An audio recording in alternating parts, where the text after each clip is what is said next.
장영사님, 집사람과 현우를 찾고 있는 거 알고 있습니다. 지금 당장은 사정이 있으니 현우를 찾는 걸 멈춰주세요. 정순정의 입원 기록을 숨기고 또 정순정의 보호자에게 전화를 거는 진태의 모습을 볼 수 있었는데요. 왠지 이상한 느낌이 들죠. 마리에게는 그 사실을 숨기며 혼자서 일을 진행하고 있는 진태인데요. 곧 진태가 엄청난 사실을 알게 되며 대난리가 날 것 같아 보입니다. 구독과 좋아요를 눌러주시면 더욱 좋은 리뷰로 보답하겠습니다. 이어질 내용의 예고를 보면 정순정이 살던 동네를 찾아간다는 진태의 상황이 예고되었는데요. 정순정의 보호자와 연락이 닿았고 그녀를 찾아가기 위해 움직인 진태인 것 같아 보입니다.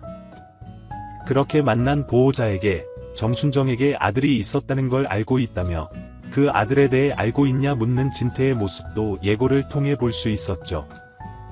그리고 아들에 대해 알고 있다 말하는 보호자의 대사도 들을 수 있었기 때문에 곧 아들이 채울이라는 사실을 알게 될 진태가 될 것 같습니다. 지금의 상황으로 봤을 때는 정순정이 사망하기 직전 자신의 아들인 우리를 함께 입원했던 선영에게 맡겨달라 부탁하지 않았을까 싶은데요. 그렇게 순정의 부탁을 받은 보호자가 선영을 찾게 되었고 그렇게 우리가 마당집의 아들이 된 상황인 것 같아 보이죠. 그런 사실들을 모조리 알게 될 진태가 될 테고 아주 큰 충격을 받게 될 진태가 될 것 같습니다. 그렇게 우리와 선영의 관계에 대해 알게 된 진태는 곧장 선영을 찾아가게 될 것 같은데요. 우리가 어떻게 마당집으로 오게 되었는지 알게 되었다며 과거에 있었던 상황에 대해 알려주면 안 되겠냐 부탁할 진태가 되겠죠. 어느 정도 사실을 다 알고 찾아온 진태가 이상하게 느껴지긴 하지만 숨기며 살아야 할 이야기는 아니기 때문에 과거 어떤 일들이 있었는지 진태에게 다 이야기해주게 될 선영이 될 것 같고 그렇게 두 번째 충격을 받게 될 진태가 될 것 같습니다. 선영과의 대화를 통해 점점 우리가 현우가 아닐까 하는 의심을 하게 될 진태가 될 것 같은데요. 이제까지의 진태의 모습을 보면 왠지 현우를 찾고 싶지 않아 하는 것 같아 보이기도 했죠. 과거 장인과의 장면을 통해 현우가 친아들이 아니라는 진태의 상황도 볼 수 있었고 이번 회차를 통해 현우를 계속해서 그리워하는 마리를 보며 그녀 앞에서는 웃고 있지만 돌아서서는 불편한 표정을 짓는 진태를 볼 수 있기도 했죠. 거기에 더해 나영을 이용해 빨리 마리에게서 현우를 지워내려는 모습을 보이고 있기도 한데요. 때문에 지금까지의 모습을 봤을 때는 진태가 현우를 찾는 상황을 원하고 있지 않은 것 같아 보입니다. 그렇다면 우리가 현우라는 사실을 알게 될 진태의 상황이 더욱 기다려지죠. 만약 우리의 정체에 대해 가장 먼저 알게 될 사람이 진태가 된다면 절대 마리가 그 사실을 알지 못하게 손을 쓸 것 같아 보이는데요. 때문에 앞서 예상해봤던 상황처럼 마리의 부탁으로 현우를 찾고 있는 장 형사를 찾아가 현우를 찾지 말아달라 부탁하지 않을까 싶습니다. 그런데 마리는 아들을 찾아달라 하고 진태는 아들을 찾지 말아달라 하는 이 상황이 조금은 이상하다 생각할 장 형사가 될 것 같은데요. 아들을 찾아달라는 것보다 아들을 찾지 말아달라 하는 상황이 더 이상해 보이기 때문에 아마도 진태가 찾아왔었다. 그리고 현우를 찾지 말아달라 부탁하더라 하는 상황을 마리에게 전부 보고할 장 형사가 되지 않을까 싶습니다.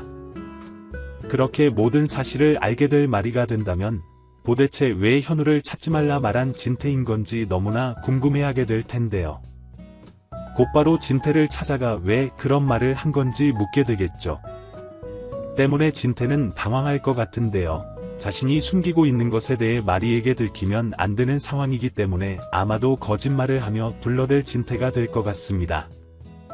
어차피 현우를 찾을 수가 없을 테고 또다시 찾을 수 없다는 사실을 듣게 되면 당신이 또 한 번 실망하게 되지 않겠느냐.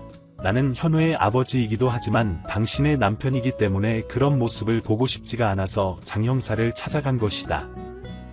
그러니 그 상황을 알리지 못한 건 미안하지만 나를 이해해줬으면 좋겠다. 쯤의 이야기를 할 진태가 되겠죠. 마리의 입장에서는 서운하긴 하지만 자신을 위한 행동이었다는 진태의 말을 듣고 미안한 감정과 고마운 감정을 동시에 느끼게 될 것 같기도 한데요.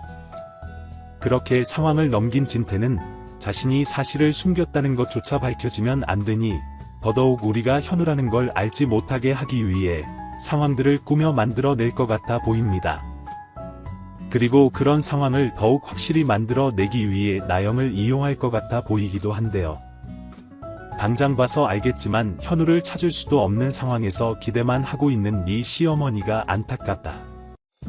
그러니 빨리 그 마음을 접을 수 있게 만들어라 말하게 될 진태가 될 테고, 그 부탁을 받은 나영은 이게 웬 떡이냐 하며 꼭 그렇게 하겠다 진태에게 대답하게 되겠죠. 그렇게 진태와 나영의 계략을 통해 마리가 계속해서 힘든 상황들을 이어나가게 될 것 같은데요. 결국에는 다 들통날 상황들일 거기 때문에 언제쯤 사실들을 알게 될 마리가 될까 하는 부분이 가장 기대되지 않나 싶습니다. 아마도 자신의 정체에 대해 알게 될 우리의 상황으로 인해 이 모든 거짓말들이 드러나게 될 것 같은데요. 만약 그 사실을 마리가 알게 되었다면 정말 대난리가 나게 되겠죠. 진태와는 당장 이혼을 결심할 마리가 될 테고, 그 거짓 상황들을 만드는데 도움을 준 나영까지 집에서 내쫓아내려고 하겠죠. 그런 상황에서 현성이 어떤 반응을 보일지 굉장히 궁금한데요. 만약 마리가 알게 된 상황을 현성 역시 모두 알게 되었다면 현성 역시 나영에게 크게 실망하게 될 테고, 그렇게 이혼을 결심하게 될 현성이 되지 않을까 싶기도 합니다. 그렇게 되면 당장 콩이를 낳게 될 나영의 입장에서는 미치고 환장할 노릇이겠죠. 때문에 어떻게 해서든 살아남기 위해 진태가 다 시킨 짓이라며 모든 게 진태 때문에 일어난 상황이라며 꼬리 자르기를 시작할 나영이 될 것 같은데요. 사실 지금 현성과 마리를 보면 너무 바보 같은 모습을 보이고 있기도 하기 때문에 결국 그런 나영의 거짓말들을 믿게 되지 않을까 싶기도 하고, 때문에 가까스로 살아남게 되는 나영의 상황이 이어지지 않을까 걱정이 되기도 합니다. 하지만 반대로 이제는 나영의 거짓말들에 속지 않을 현성의 상황도 기대가 되기 때문에 현성에 의해서 그것 가지고 모두 거짓이었다는 걸 들키게 될 나영이 될 것 같고, 이후로는 어떤 방법을 사용하든 절대 용서받을 수 없는 나영의 전개가 이어지지 않을까 싶은데요. 아주 상상만 해도 통쾌할 장면이 되지 않을까 싶어서 너무나 기대가 되는 부분이네요. 여러분들은 어떤 내용들을 기대하시나요? 영상이 재미있으셨다면 구독과 좋아요 부탁드립니다. 감사합니다.